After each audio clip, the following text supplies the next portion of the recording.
Since my son could talk and form sentences, he has said things to me that he should have no way of knowing.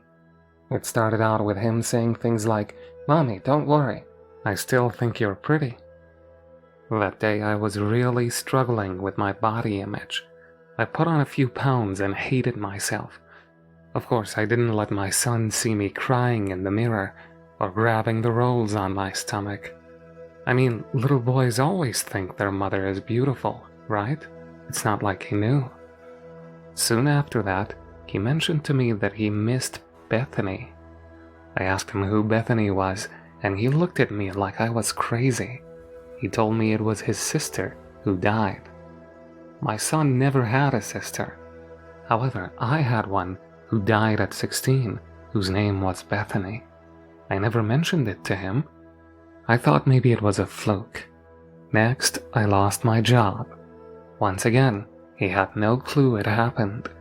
I was reading him a bedtime story, and he put his hand over the book and looked up at me. He got a serious look on his face and said, "It'll be okay. You'll find a job next week, and it'll pay better too." It felt weird that he found out about the job loss, but I didn't think much about it. Once I did in fact get a job the next week that also paid better, I was weirded out. I asked my mother about it, and she said it's probably just a close bond that a mom and son always have. Kids are weird. Every parent has their own story of a time when their kids said something terrifying to them. She tried to explain to me. A few months ago, it started to become an everyday thing where he would say something about a subject he shouldn't know. Then, about a month ago, it went from him knowing things he shouldn't to him saying things like, "I remember when I was a girl, and I love the color purple. I remember when I was mommy, and I cried a lot.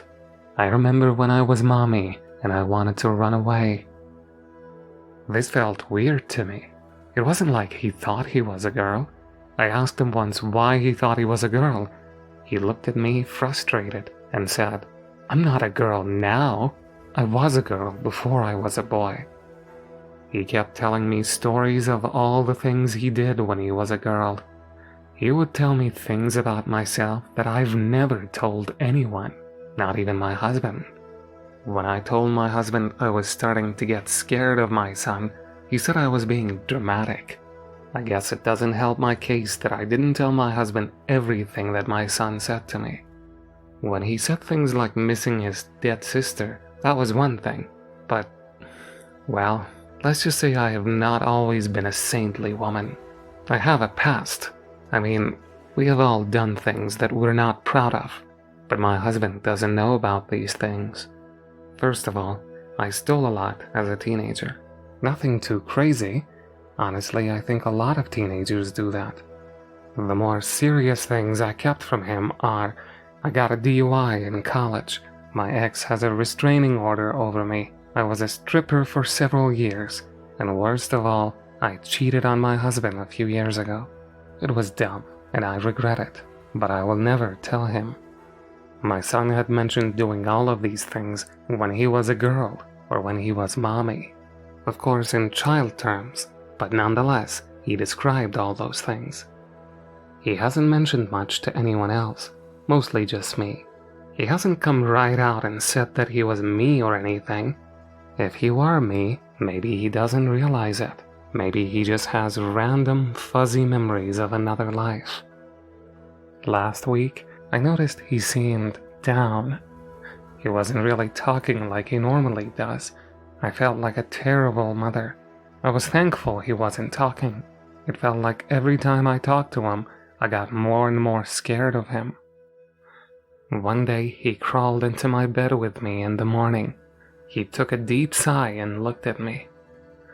"I remember when I was a mommy, and that car hurt me tomorrow." My heart sank. I didn't even know what to say, but I mustered up the courage. "Honey, what is going to happen to me tomorrow?" I said while pushing away the hair falling in his face as a nervous tick. "I remember it hurting so bad. I don't want you to feel the pain too. Don't go. Don't do it." I sat looking him deep in his eyes.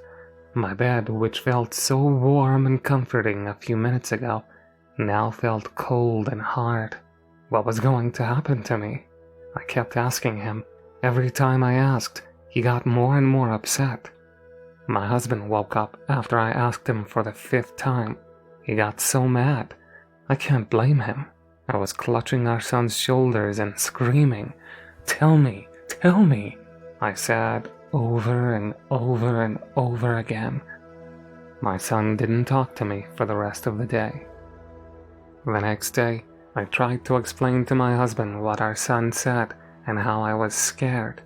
Since this was the first time my husband had heard of my son saying such crazy things, he didn't believe I was in danger. We had dinner plans with some friends that night. It was the last thing I wanted to do. I figured since my son mentioned a car, I needed to just stay away from them at all costs.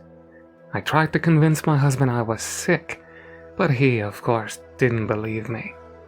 I should have said I was sick from the very beginning and not told him the real reason for wanting to stay home. My son's babysitter made it to the house.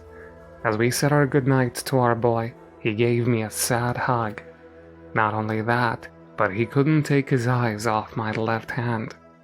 After our hug, he grabbed my fingers and squeezed them tightly. I knew something was about to happen to my hand. I felt like I could anticipate the pain. We walked out the door, and my husband guided me to the car door. He opened it up and helped me in. It didn't feel like he was trying to be a gentleman. It felt like he was scared that I was going to run. He wasn't wrong. After a few minutes of driving, I felt the anxiety building. I felt sick. At a stoplight, I noticed the car door was unlocked. I slipped off my heels and opened the car door. I was trying to move way faster than my feet could take me. I didn't see the curb and tripped over, face planting in the process. My husband came running over to help me up. I thought he would be mad that I tried to run away. I thought he would call me a brat or worse, but he didn't. He could see how scared I was. He realized it didn't matter if what I was feeling was real or not, but he needed to respect my fear and worry. He tried to help me back into the car. He said we would go back home, but I refused to go in the car. I told him we had to walk. This is when he started to get frustrated. He felt like he did his best to compromise and empathize with my anxieties, but he just wasn't willing to walk 2 miles home in 40-degree weather at 7 p.m. Looking back, I understand why he was so annoyed. He grabbed my shoulders and took a deep breath. He started nudging me back to the car. The nudging turned into pushing, and the pushing turned into forcing. I was pushing back and doing everything in my power to not get into the car. I was kicking and screaming. A few other cars pulled over to help. I'm sure they were thinking something much worse was actually happening. Before anyone could get to me, he got me into the car. As he was slamming the door, I reached out my hand to try and stop it. The next few minutes were so fuzzy. I could feel my hand pulsing. I could vaguely hear my husband screaming and apologizing profusely, followed by strangers separating us and trying to help. An ambulance showed up a few minutes later, and that's when I noticed my hand. My index, middle, and ring fingers had been smashed in the car door. Half of my middle finger was completely gone. We went to the ER, and about 80% of my fingers were saved, luckily. If it wasn't obvious, my husband felt terrible, not only for what happened to my fingers, but for being so aggressive with me and not listening to me. I know I should have been more bothered, but I have other family members I'm more worried about. After that, I accepted that I needed to take what my son said about my future seriously. That week, he said more disturbing things. I remember when I was mommy, and I set the house on fire. I remember when I was mommy, and I stabbed my husband. I remember when I was mommy, and the scary man took me into the forest. I remember when I was mommy, and the monster from the closet hurt me. I was terrified of the things that would happen to me. I know children can't always describe or articulate words that well at a young age, but that didn't help me feel any better. I tried to ask him for details of what he meant, but once he said something, he usually didn't want to talk about it anymore, especially if it seemed to be traumatizing. It's like the memory would flash in his head and he had to blurt it out. The reason I'm recording all this in the first place is because of what he told me today. The two of us were coloring at the kitchen table, and without even looking up at me, he said, "I remember when I was mommy and my son killed me." I froze in fear. I couldn't believe the chill that ran down my spine, and the fact that he didn't seem fazed by it at all. He just kept coloring his pirate ship. I need help. What the heck am I supposed to do? I don't even know how to process any of this. I don't believe in reincarnation or anything like that. Even if I did, is that even how it works? There shouldn't be an overlap in lives like this, right? But how else is something like this explained? It's not like my kid can just see the past and the future. He has seen my whole life before, and from his perspective, he doesn't even find it strange that my life used to be his. He is also aware enough to recognize a memory, like when I lost my job and he comforted me, knowing that I'll get a new job soon. This whole thing is hurting my brain.